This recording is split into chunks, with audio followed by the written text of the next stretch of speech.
आई नवलाईच्या चरणी नतमस्तक होऊ. तसेच कुर्दुंडा गावची सुद्धा ग्रामदेवता आई नवलाईच्या चरणी नतमस्तक होऊ. श्री रामभक्त हनुमान यांच्या सुद्धा चरणी नतमस्तक होऊ.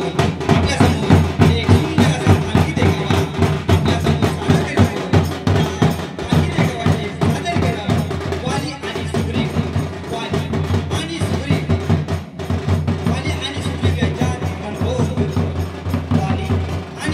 यांच्यातील घनघोर युद्ध. रामाने केला वालीचा वध.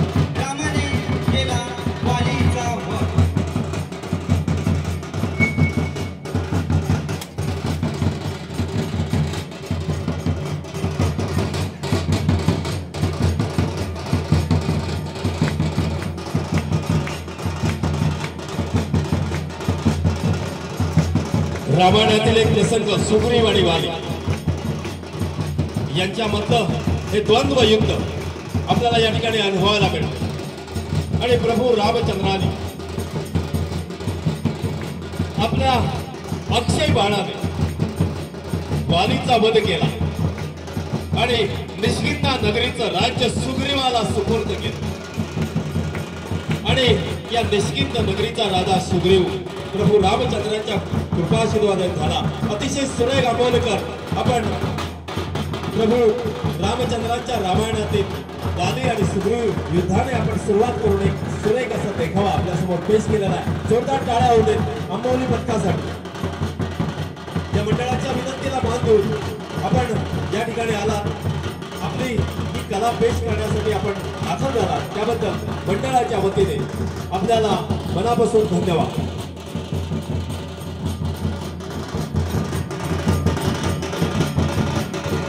आपण देवरुख पंचकृषीतला संघ आपल्या भेटीला आला. अंबोली पंचकृषीतामध्ये आपली कला आपल्याला पेश करायची आहे, कारण यानंतर आपल्याला महिलांचे स्थानिक महिलांचे आपल्याला कार्यक्रम या ठिकाणी सादर होणार, याची कृपया आपण नोंद घ्यायची आहे.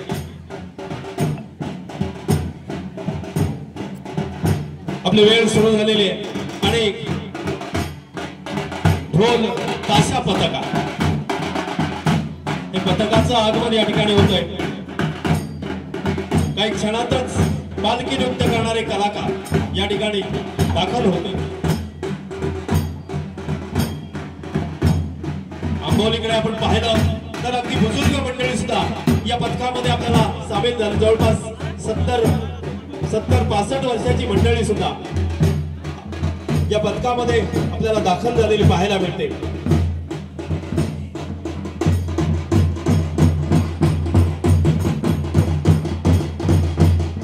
एक उद्याचं भविष्य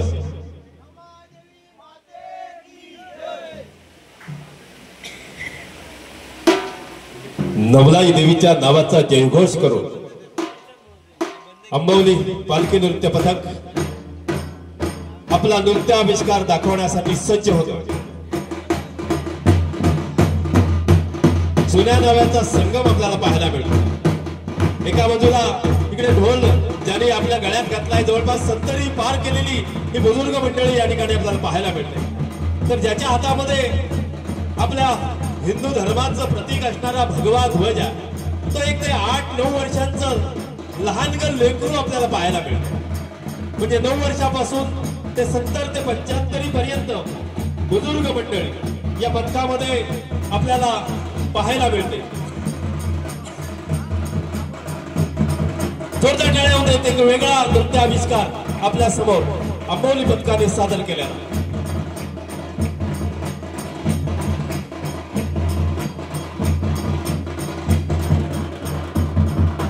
मी सुरुवातीपासून म्हणतोय की या सगळ्या कला आपल्या समोर सादर होत असतात, याच्यासाठी खूप मेहनत घ्यावी लागते, कारण हे बॅलन्सिंगचे प्रकार असतात.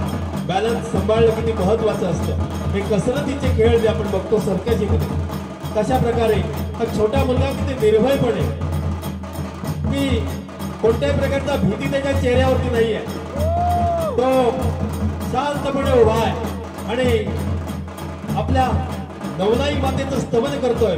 तिच्या समोर फुलांचा वर्षाव करून आपल्या नृत्य प्रकाराला सुरुवात करणार आहे. जोरदार टाळ्या या मुलासाठी झाल्या पाहिजे. वा वा, क्या बात आहे. अतिशय सुरेख.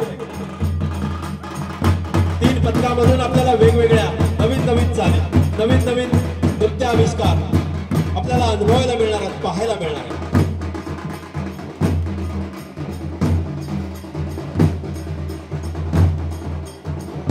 सुरेख अशी आपण सुरुवातीला पाहिलं गांगोबा पथक असेल किंवा अंबवली पथक असेल, एक सुरेख असा वेशभूषा याने करून हा नृत्य आविष्कार सादर होतो. याच्यामध्ये एक वेगळं वैशिष्ट्य आहे. जवळपास 9 ते 10 वर्षांची 3 मुलं आपल्या हिंदू धर्माचा पवित्र ध्वज जो प्रभू रामचंद्रांनी उचलला, तो छत्रपती शिवरायांनी उचलला, जो समस्त संतांनी ज्याला धारण केलं, ज्याला आपल्या शिरावरती घेतलं, तो भगवा ध्वज ज्या वेळेने डौलाने फडकतो त्यावेळेला प्रत्येक हिंदूची मान ताठ होते. प्रत्येक हिंदू माणसाचं हृदय सळसळू लागतं, हृदयामध्ये भक्तीचा आवेश जागृत होतो. असा हा भगवा ध्वज धारण केलेली 3 मुलं आपल्या भेटीला आलेली आहेत. समोर पालखी नृत्याचा आविष्कार चालू आहे. इकडे ढोल पथक आपली कला पेश करत आहे. प्रत्येक जण आपापल्या परीने याच्यामध्ये रममाण झालेला.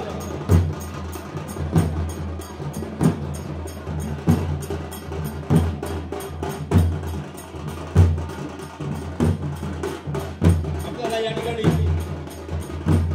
अंबवलीच्या पट्ट्यातील वेगवेगळ्या चाली इथे अनुभवायला मिळाल्या. खऱ्या अर्थाने हा संगम आहे, तो म्हणजे आपली गावमाळा पंचकृषी असेल किंवा अंबवली पंचकृषी, करमेळ पंचकृषी. कारण मी म्हटलं की प्रत्येक पंचकृषीमध्ये चाली वेगळ्या आहेत, ढोलाची काठी वेगळी आहे, प्रत्येकाचा नृत्य आविष्कार वेगळा, आणि तो या 3 पंचकृषीमधले 3 संघ आपापल्या वेगवेगळ्या चाली, आपापले वेगवेगळे नृत्य आविष्कार आपल्याला या ठिकाणी दाखवून देत आहेत. त्याच्यामध्ये पारंपरिकता, त्याच्यामध्ये आधुनिकता.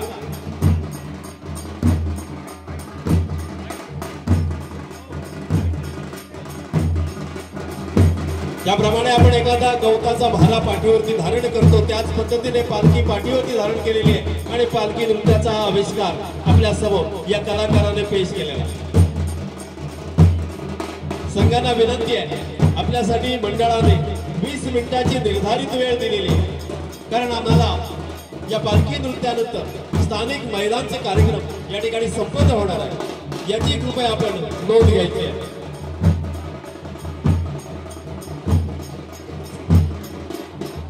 हातावरती पालखी घेऊन एक वेगळा नृत्य आविष्कार आपल्या समोर सादर होतो.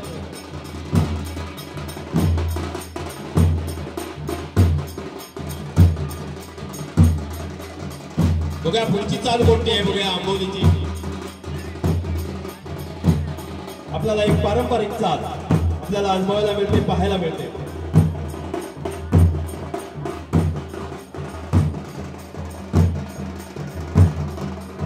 या पालखी नृत्यामध्ये ढोल, ताशा, त्याचप्रमाणे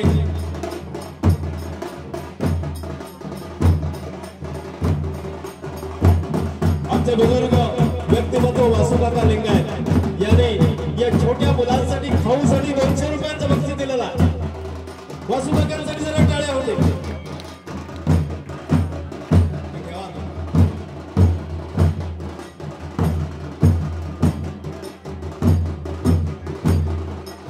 जवळपास 8-9 वर्षांची हे छोटे चिमुकले खऱ्या अर्थाने पालखी नृत्यातले भावी कलाकार आहे, भावी भविष्य आहे आपलं. आपल्या गावामध्ये वाडीमध्ये पालखी आली की आपण छोट्या मुलांच्या खांद्यावरती पालखी देतो, कारण त्यांनाही आपली ही कला, आपला हा पारंपरिकतेचा वारसा पुढे चालवण्याची संधी आपण उपलब्ध करून देत असतो.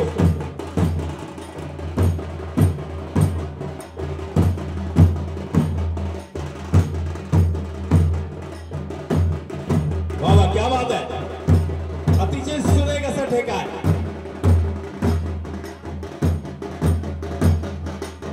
सुंदर पदधारित्य आपल्याला या ठिकाणी पाहायला मिळतं.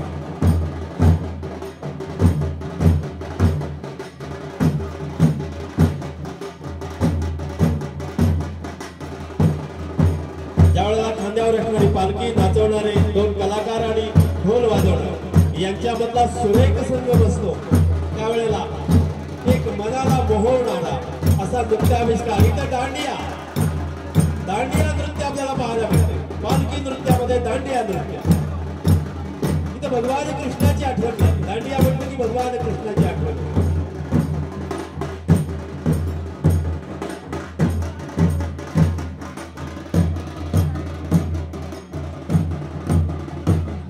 पुन्हा एक पारंपरिक चाल आपल्याला अनुभवायला मिळते.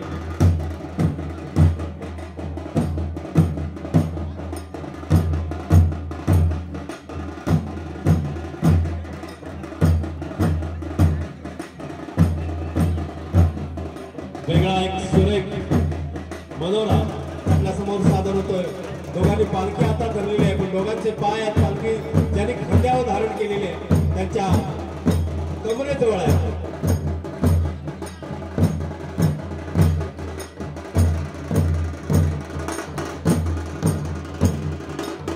पुन्हा एकदा या ठिकाणी एक चाल बदललेली आहे. वेगळा मनोरा रचलेला आहे.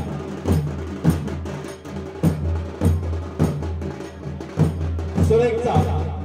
कृपया आपण जोरदार टाळ्याने आपण कौतुक करूया या अंबोलीच्या पथकाचं.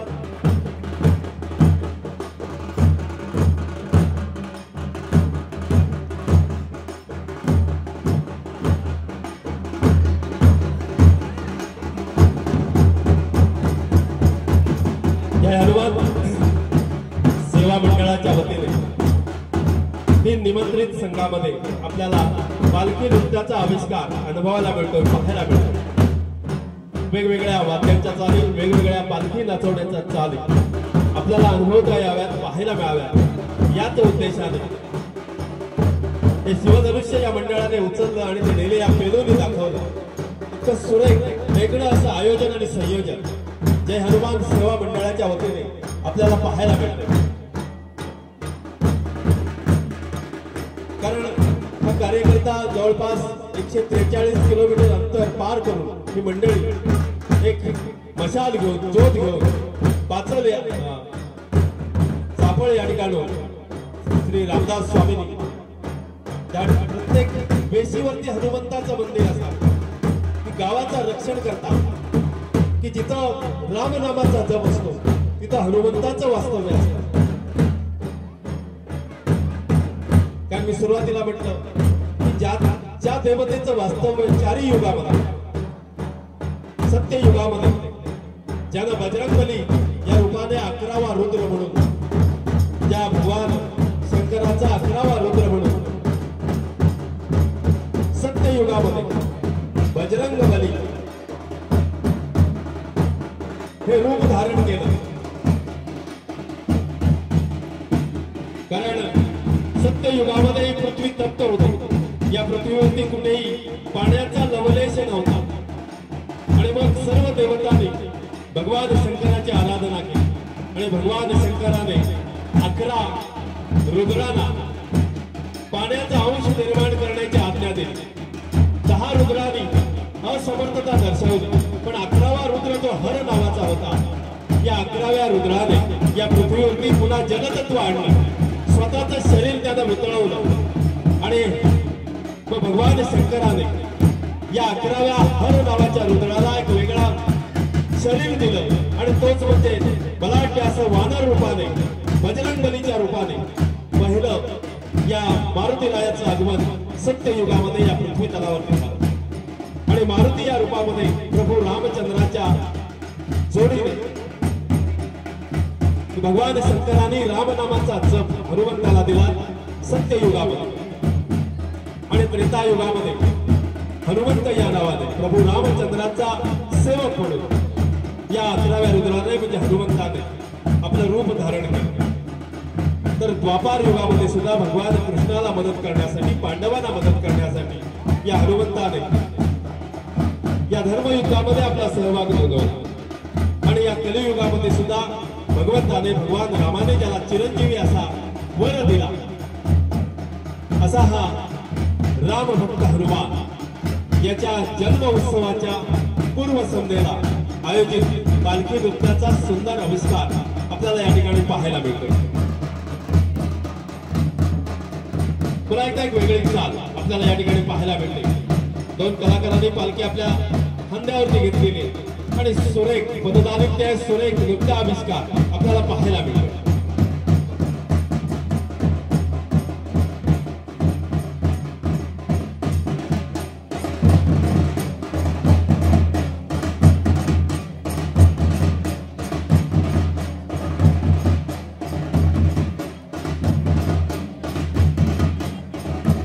प्रत्येक संघाने आपलं जे कौशल्य आहे ते अतिशय सुरेखरित्या आपल्या समोर सादर केलं. मी सुरुवातीला म्हणतो खऱ्या अर्थाने या मंडळाला धन्यवाद दिले पाहिजे, कारण सगळी महाराष्ट्राची संस्कृती त्यांनी आपल्या समोर सादर केली. मग टिपरी नृत्य असेल किंवा आपलं शेतकरी नृत्य असेल, साखळी असेल, सगळ्या नृत्य आविष्कार त्या पालखी नृत्यामधून आपल्याला अनुभवायला मिळतात, पाहायला मिळतात.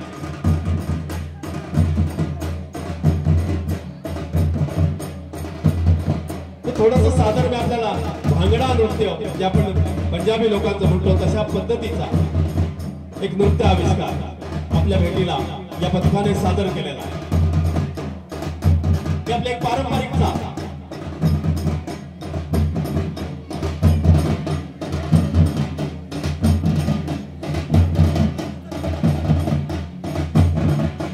सर्व मंडळाचे जी मंडळ त्यांनी सहभागी दिले या मंडळाच्या प्रत्येक सदस्याला एक विनंती आहे, या स्पर्धेचा आस्वाद घेण्यासाठी जी सर्व रसिक मंडळी उपस्थित आहेत यांनी महाभोजनाचा आस्वाद घेतल्याशिवाय इथून जायचं नाही. एक या मंडळाच्या कार्यकर्त्यांच्या वतीने आपल्याला आग्रहाची आणि नम्रतेची विनंती आहे. पुन्हा एकदा एक सुंदर पदनाट्य आपल्याला पाहायला मिळणार आहे. दोन वाट्या खाली ठेवलेल्या आहेत आणि त्याच्यावरती हे नृत्य सादर करण्याचा एक प्रयत्न या ठिकाणी सादर केला.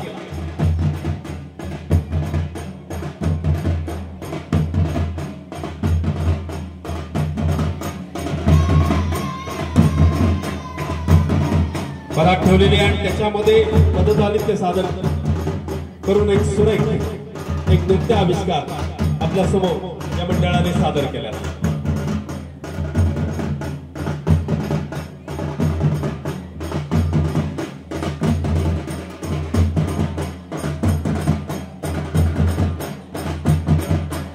वेगवेगळ्या चाली, वेगवेगळी कौशल्य आपल्याला या ठिकाणी पाहायला मिळतात, अनुभवायला मिळतात. आणि खऱ्या अर्थाने आपण भाग्यवान आहात की स्पर्धा किंवा हे नृत्य आविष्कार पाहण्याची एक सुवर्ण संधी आपल्याला पाहायला मिळाली. इथं गोप मिळला जातो. गोप काय होते, एक वेगळा नृत्य आविष्कार आपल्या समोर सादर झाला.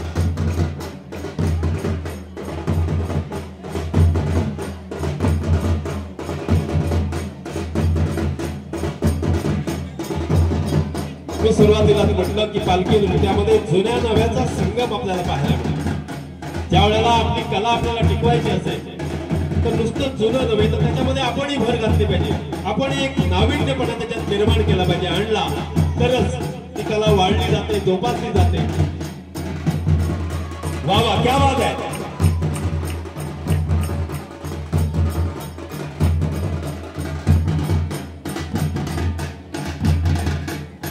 मारुतीराय म्हटलं की शक्तीची देवता आणि म्हणून ही बलोपासना सर्वांनी करावी, बलाची उपासना सर्वांनी करावी, एक ताकदवान सर्वांनी व्हावं. म्हणून रामदास स्वामींनी गावोगावी हनुमंताची मंदिरं उभारली की ज्याच्यापासून या तरुणांनी स्फूर्ती घ्यावी आणि त्यांनी बलाची उपासना करावी, बल धारण करावं, बलदंड आपलं शरीर निर्माण करावं, मारुतीरायांचा आदर्श आपल्या डोळ्यासमोर ठेवावा. यासाठी रामदास स्वामींनी हनुमंताची मंदिरं उभी केली. आपल्याला ज्ञात असेल की हनुमंतराय की ज्यानं जन्म झाल्याबरोबर उड्डाण केलं की आकाशामध्ये नुकताच उगवलेला लाल गोळा सूर्याचा पाहिल्यानंतर जणू काही एक ठळक वा वा वा. पुन्हा एकदा एक शेतकरी चाल आपल्या समोर पाहायला मिळते. तर तो लाल गोळा पाहिल्यानंतर एक सुंदर असं लाल फळ आहे पाहिल्या हनुमंताच्या लक्षात आलं आणि ते फळ खाण्यासाठी म्हणून तो सूर्याला गिळायला गेला, सूर्याला धरण्यासाठी गेला आणि मग सूर्य पळू लागला. इंद्राने आपलं वज्र फेकलं आणि मग ते वज्र हनुमंताच्या हनुवटीला लागलं आणि म्हणून त्याचं नाव हनुमंत झालं.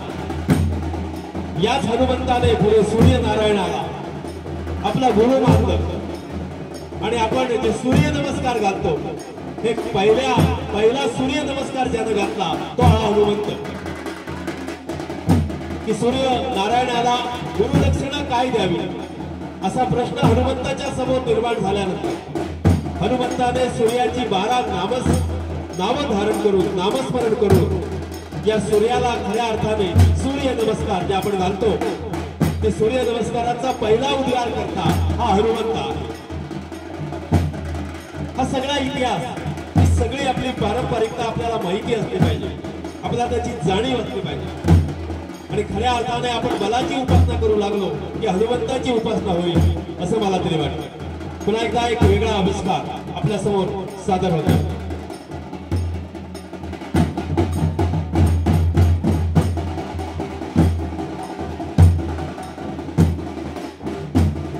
या मंडळाच्या विनंतीला मान देऊन आंबोलीतून हे पथक या ठिकाणी आले आणि आंबोली पंचकृषीतल्या वेगवेगळ्या ज्या चाली या इथल्या पंचकृषीतील लोकांना ज्ञात झालेल्या आहे. अतिशय सुरेख अशी एक पारंपरिक चाल आपल्याला या मंडळाकडून पाहायला मिळाली.